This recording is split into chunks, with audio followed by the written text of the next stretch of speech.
Le débrief, c'est l'émission pour tout savoir sur le foot régional avec Radio VFM et Foot Normand. Et c'est le lundi soir à partir de 18h15.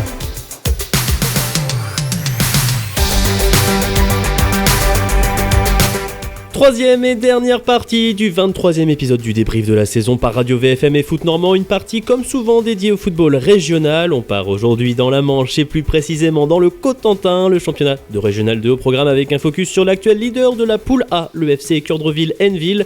Son entraîneur Christophe Gosselin sera avec nous par liaison téléphonique dans un court instant pour m'accompagner toujours d'une main de maître. Monsieur Mathieu Billot est au rendez-vous. Mathieu, rebonjour. Salut Aurélien, salut à tous. Foot régional donc, après 2 saisons douloureuses pour ne pas dire chaotiques, les équipes de la région sont en passe de boucler enfin une saison complète en régional 2 normand. Il reste ainsi désormais 3 journées plus des matchs en retard pour décerner les récompenses. Certaines formations ont d'ailleurs la montée dans le viseur, c'est le cas du FC Équerdreville-Hainneville.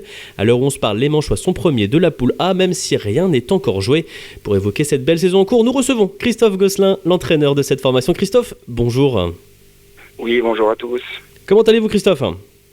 Ça va très bien, comme un lendemain de victoire, donc ça va toujours bien. Exactement, on allait y venir. Une victoire ce dimanche sur la pelouse de 40 ans, une équipe classée 7e avant cette journée. Une victoire qui fait du bien et qui conforte votre place de leader, comme on vient de l'évoquer.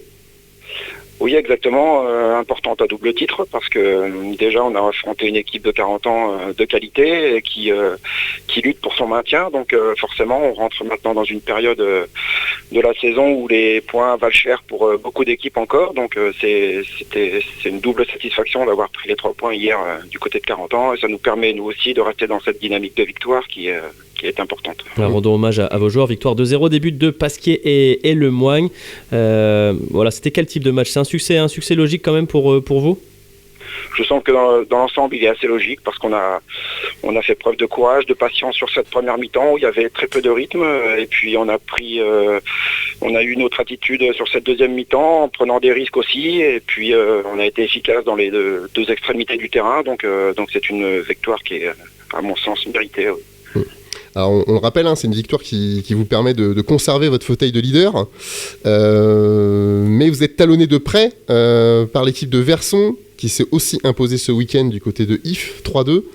Du coup, il n'y a que 2 points d'écart entre les 2 équipes. C'est un sacré mano à mano que vous vous livrez là. C'est un sacré duel là. D'ici la fin de saison, ça promet.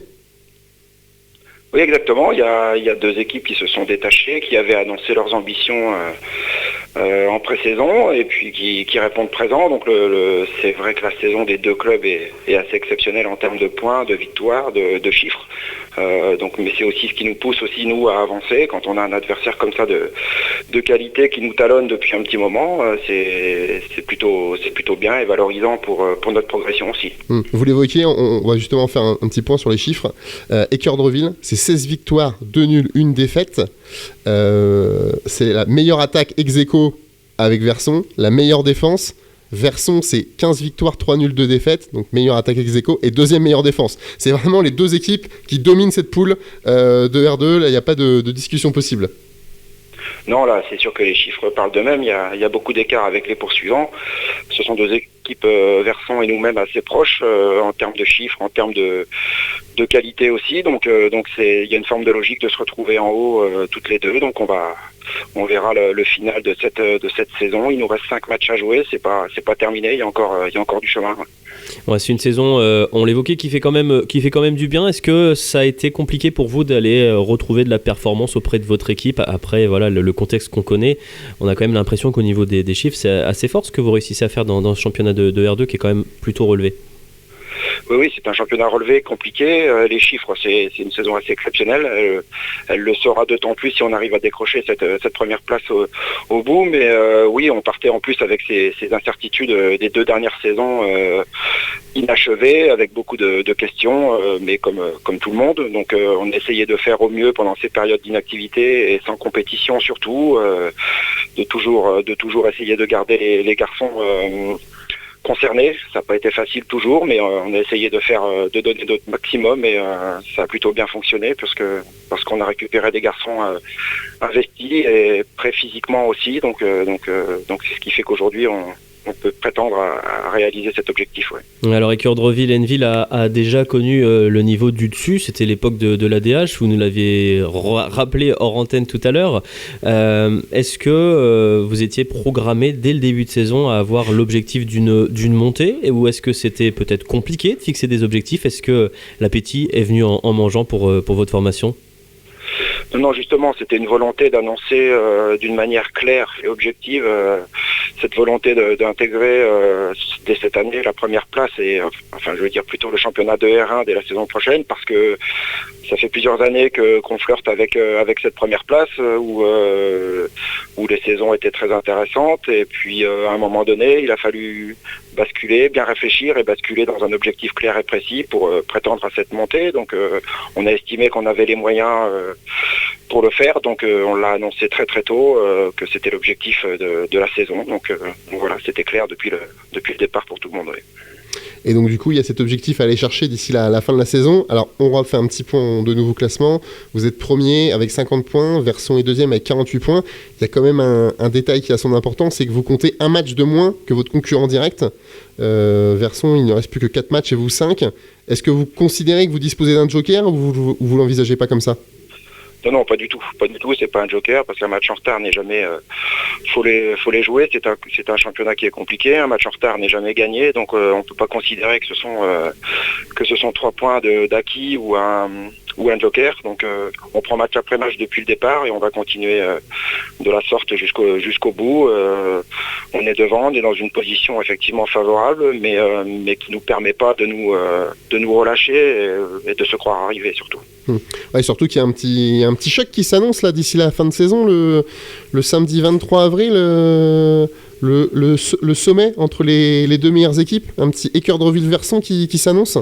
Exactement, on reçoit notre dauphin sur cette prochaine journée, donc ça sera un match très intéressant. On est là, les garçons ont fait ce qu'il fallait pour se retrouver là à ce moment-là de la saison et vivre une fin de saison excitante. Et ce prochain match en fait partie, où il y aura beaucoup d'envie, d'enthousiasme et de plaisir à prendre sur ce genre de match. Vous aurez peut-être aussi un léger avantage psychologique. Vous vous étiez imposé 3-2 au match aller à Verson. C'est pas simple d'aller gagner là-bas, surtout cette saison. Est-ce que ça peut être un plus ?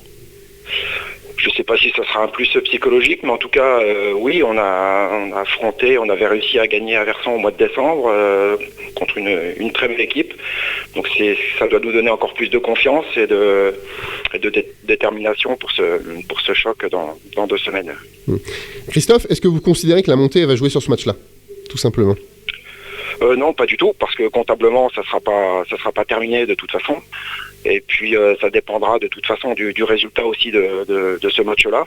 Je considère que sur ce match, étant 2 points devant, on va dire qu'on a un petit peu plus à gagner qu'à perdre sur ce match. Même si on devait ne pas remporter ce match, il n'y aura rien de fait, parce qu'on aura encore 4 matchs derrière, donc 12 points à prendre. Il y aura encore des matchs, et puis des points contre des adversaires qui lutteront encore une fois pour leur maintien, etc. Donc ce sera difficile jusqu'au bout pour tout le monde. On rappelle qu'il n'y a que la première place qui donne droit à accéder à l'étage supérieur. Il n'y a pas d'accès-site en R2 cette saison. Il n'y a pas d'accès-site éventuellement pour les meilleurs deuxièmes. Donc c'est la première place ou rien pour retrouver ce championnat de R1. Donc comme disait Aurélien, que vous avez connu il y a quelques saisons sous l'appellation de la DH.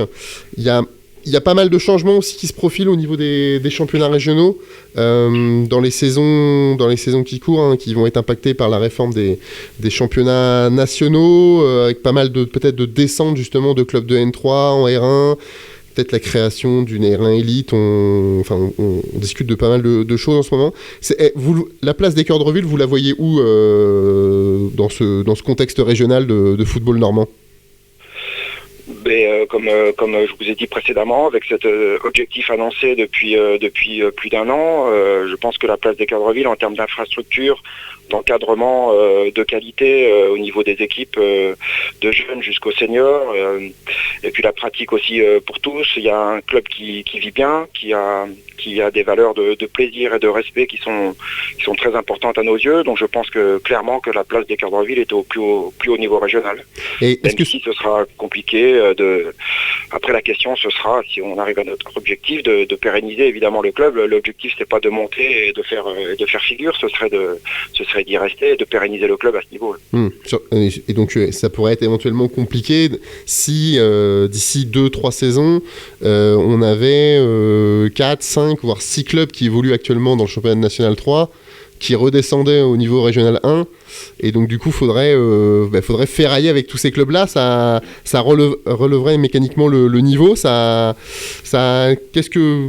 Qu'est-ce que vous y pensez de ça? Est-ce que ça vous préoccupe ou vous y pensez pas forcément en ce moment? Non, on n'y pense pas vraiment en ce moment. C'est un petit peu abstrait encore pour nous, même si je pense que d'une manière générale, cette réforme va dans le bon sens, parce que je trouve que dans certaines divisions, il y a beaucoup de groupes et beaucoup d'équipes, et cette réforme devrait à terme élever le niveau général des championnats. Donc je trouve que c'est plutôt une bonne chose sur le moyen terme. Oui, on évoque évidemment la réforme des compétitions qui est préparée au niveau fédéral, qui vise à modifier le schéma, la structure des différentes divisions. Le National 2 qui devrait perdre des équipes, qui devrait passer à 3 groupes, je crois, Mathieu, c'est ça? C'est ça, National. Alors, le National 2 qui comprend 4 groupes aujourd'hui, demain, on va dire, de manière imagée, passera à 3. Pour le N3, il y a encore une interrogation. Aujourd'hui, il y a 12 groupes aujourd'hui, si je ne me trompe pas. Ils envisagent peut-être de le passer à 8, voire même à 6. Donc là, ça serait complètement une saignée très très importante. Et forcément, toutes ces équipes-là, elles redescendraient au niveau régional. Et donc, on évoque effectivement, dans un cas extrême, par exemple, qu'il n'y ait plus que 6 clubs de National 3, ce qui fait vraiment une pyramide rétrécie, qu'il y ait la création en fait d'une R1 élite qui serait en fait le N3 d'aujourd'hui. Bon, c'est un peu... Ouais, mais c'est vrai qu'en décalant, le R2 actuel deviendrait presque le R1. Exactement. Donc en fait, il y a une mécanique. Aujourd'hui, vous avez 14 clubs normands qui évoluent en N3 avec 3 réserves. Si demain, vous avez à la moitié de ces clubs-là qui redescendent au niveau régional, tout ça, mécaniquement, ça va élever forcément le niveau. Et ça va être beaucoup plus compliqué d'avoir sa place en R2, en R1. Et donc, voilà, même pour les clubs des Cœurs de Ville, effectivement, il va falloir ferrailler. Donc c'est peut-être aussi le bon moment de monter aussi, on a envie de dire peut-être. Qu'il ne faut pas attendre demain pour le faire. Christophe, qu'est-ce que vous en pensez ? Oui, c'est sûr, même si on est dans le présent, donc on estime que là, on est prêt à aller en R1, donc après on verra bien comment ça se passera, et c'est sûr que le niveau va s'élever dans les années à venir, ça c'est une certitude, mais encore une fois je pense que c'est une bonne chose, ça va nous aider nous aussi à progresser, à nos joueurs aussi, à se réorganiser, donc voilà, je pense qu'il faut aussi savoir évoluer à certains moments. Est-ce que vous pouvez nous parler un peu plus en détail de votre club, le présenter? Là on s'est beaucoup attardé sur l'équipe première, vous parliez des infrastructures, des équipes, c'est combien de licenciés par exemple avec Cœurs de Ville, c'est combien d'équipes, c'est combien de jeunes? Alors on est environ à 450 licenciés actuellement, et c'est un club qui est un vecteur très important ici niveau social dans l'agglomération de Cherbourg. Et on propose du football vraiment pour tous, du football adapté également, des féminines, voilà, il y en a vraiment pour tous les goûts. Il y a du foot un petit peu plus loisir, on va dire, et de la compétition pour ceux qui souhaitent pratiquer de la sorte.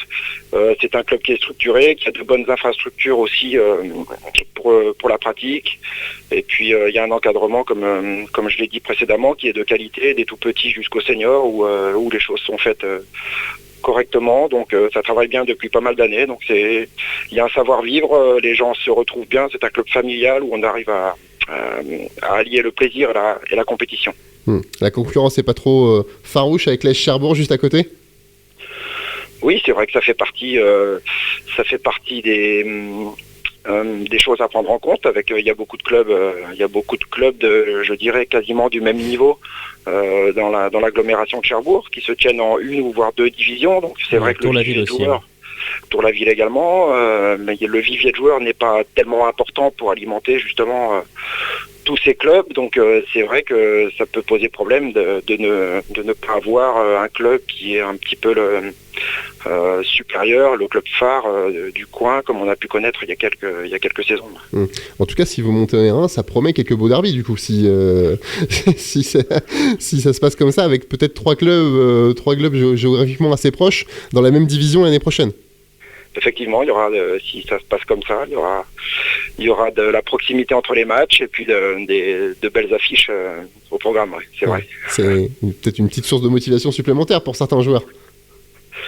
Oui, c'est vrai qu'on aime bien toujours se confronter aux voisins, même si la notion de derby c'est un petit peu perdu parce que les joueurs se connaissent tous maintenant, ont évolué pour la plupart dans plusieurs clubs aussi, donc cette notion de derby n'est plus aussi marquée que par le passé, mais elle a toujours une saveur particulière effectivement de rencontrer les clubs voisins, oui, c'est sûr.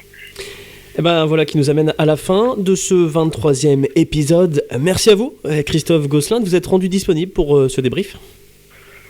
Et je vous en prie, c'était avec grand plaisir. Merci beaucoup à vous et à très bientôt. Bonne continuation à vous. On va évidemment vous souhaiter une excellente fin de saison et d'atteindre vos objectifs. Merci beaucoup, Mathieu. On va surveiller ce qui va se passer le 23 avril du coup du côté des Cœurs de Reville pour ce choc contre Verson. Voilà. C'est vrai que sur Foot Normand on tiendra au courant des équipes qui vont on va quand même surveiller ça du coin de l'œil quand même pour voir. Ça serait intéressant. C'est une belle affiche en perspective au niveau régional. Tout à fait. Merci beaucoup, Mathieu, d'avoir participé à ce 23e épisode sur 23. Hein, bravo. C'est ça.